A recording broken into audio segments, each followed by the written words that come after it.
गुरुदेव, अभी यहाँ पर सारे यूथ हैं, सारे युवा हैं, 100% लोग। तो उनके लिए ध्यान के बाबत जो गलत धारणाएं हैं, वो कौन सी टाइप की धारणाएं हैं, उनसे कैसे बाहर निकले और वो क्या करे? थोड़ा आपका मार्गदर्शन चाहेंगे। देखिए, सबसे पहले तो यूथ की, युवा की परिभाषा समझ लीजिए।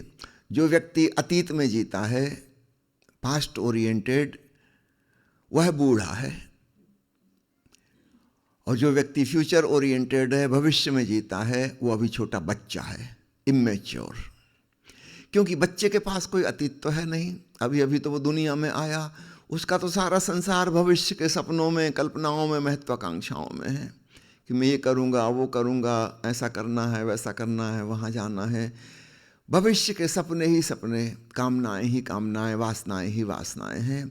ये बचकानेपन का लक्षण है।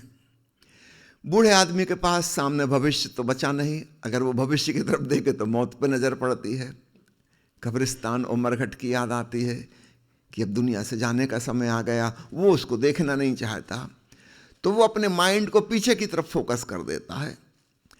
अतीत के गुणगान करता रहेगा, पुराने किस्से सुनाता रहेगा, पहले ऐसा होता था, पहले ऐसा होता था, आजकल तो कलयुग आ गया है।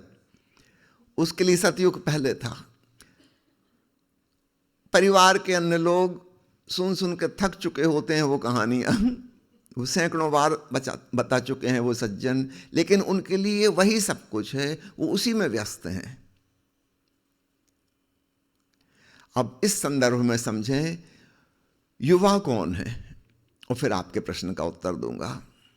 युवा वह है जो ना पास्ट ओरिएंटेड है, ना फ्यूचर ओरिएंटेड है, बल्कि वर्तमान के क्षण में पल पल जीता है, प्रेजेंट ओरिएंटेड।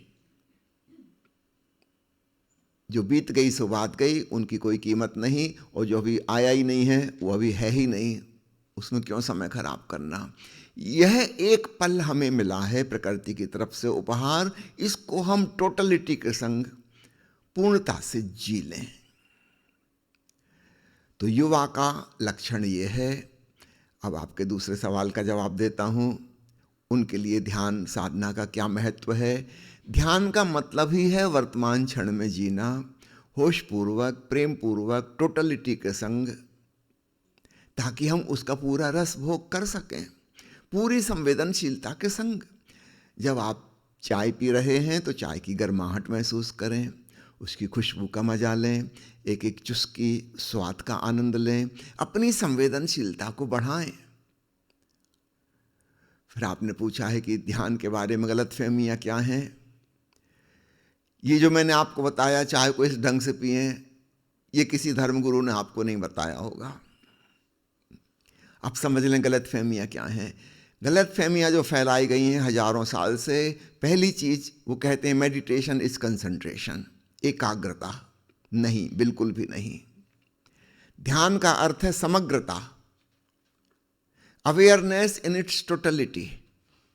और एकाग्रता का मतलब होता है अपनी चेतना को संकीर्ण कर देना, किसी एक चीज पर फोकस कर देना।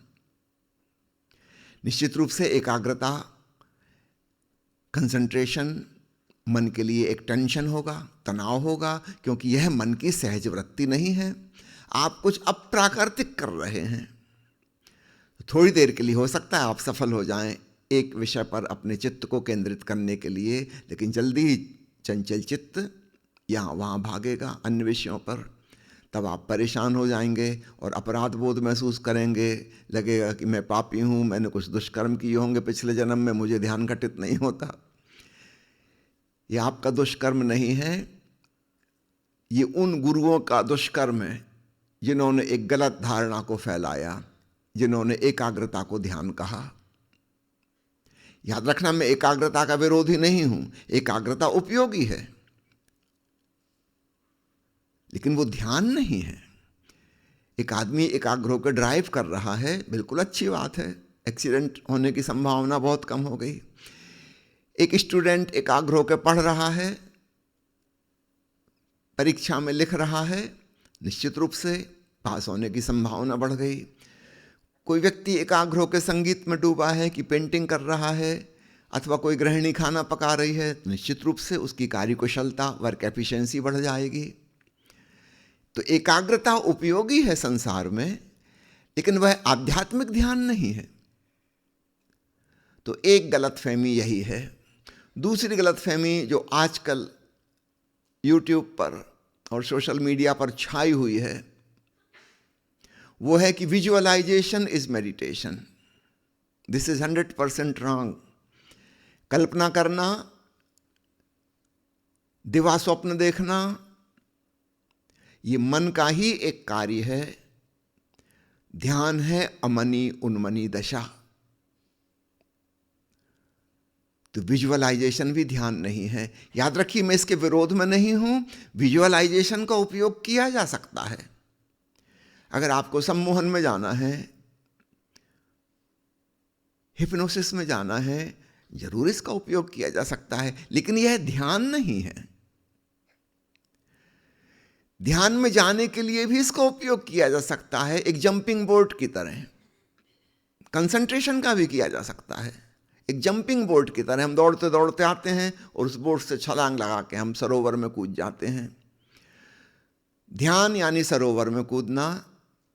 तो जंपिंग बोर्ड की तरह कंसंट्रेशन अथवा विजुअलाइजेशन ये उपयोगी साबित हो सकते हैं, पर वो अपने आप में ध्यान नहीं। कोई जंपिंग बोर्ड पर जंप करता रहे, वहीं जॉगिंग करने लगे, तो सरोवर में नहीं पहुंच गया। ये गलती है, ये गलतफहमी है। समझो कोई आदमी मंत्र जाप कर रहा है, ये एकाग्रता है। उसने एक शब्द या एक वाक्य पकड़ लिया, उसी को दोहरा रहा है। करना क्या था, जैसे ही चित्त के अन्य विचार गायब हो गए और केवल एक ही विचार बचा, यह मंत्र, यह शब्द। बस जैसे ही पता चला कि हम एक पे टिक गए, अब यहां से छलांग मार दो, इस मंत्र को छोड़ दो। 2-4 मिनट में यह घटना घट जाएगी और तब तुम पाओगे मंत्र ने अन्य विचारों को मन से गायब कर दिया, उनको रिप्लेस कर दिया, और जैसे ही घटना घटी हमने उस मंत्र को भी छोड़ दिया। अब हम निर्विचार जागरूकता में पहुंच गए। ये ध्यान की अवस्था है।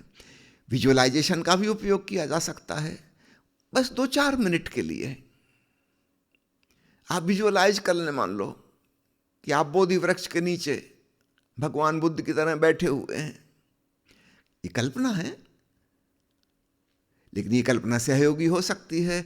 और भाव करें, जैसी शांति बुद्ध के चेहरे पे थी, आपके ऊपर अवतरित होने लगी, और आपकी धीमी धीमी सांस चल रही है। शरीर अत्यंत प्रसादपूर्ण, शांत और शिथिल मुद्रा में है, और चेहरे पर हल्की सी मुस्कान है। एक 3-4 मिनट के लिए आपने विजुअलाइज किया। इस विजुअलाइजेशन की वजह से चित्त जो यहाँ वहाँ भाग रहा था विभिन्न दिशाओं में, वो एक चीज पर आ गया। ये भी एक प्रकार का मनोकल्पित कंसंट्रेशन है। जैसे ही आपको लगा कि बस एक चीज पर हम आ गए, ड्रॉप इट इमीडिएटली, छोड़ दो, और आप पाओगे ये कल्पना तो गई और वास्तविकता प्रकट हो गई। और वास्तविकता इससे मिलती जुलती है। आप भी उसी दशा में पहुंच गए जहां भगवान बुद्ध पहुंचे थे। अब ये कल्पना नहीं है। वो जो थॉटलेस अवेयरनेस की स्थिति है, ये वास्तविकता है, लेकिन एक कल्पना ने हमें सहयोग दिया, उसका उपयोग किया जा सकता है। अब कोई कल्पना को ही ध्यान समझ ले तो वहां गलती हो गई, फिर तो वो अपने दिवा स्वप्न में, डे ड्रीमिंग में खो गया। इसका तो कुछ लाभ नहीं होगा।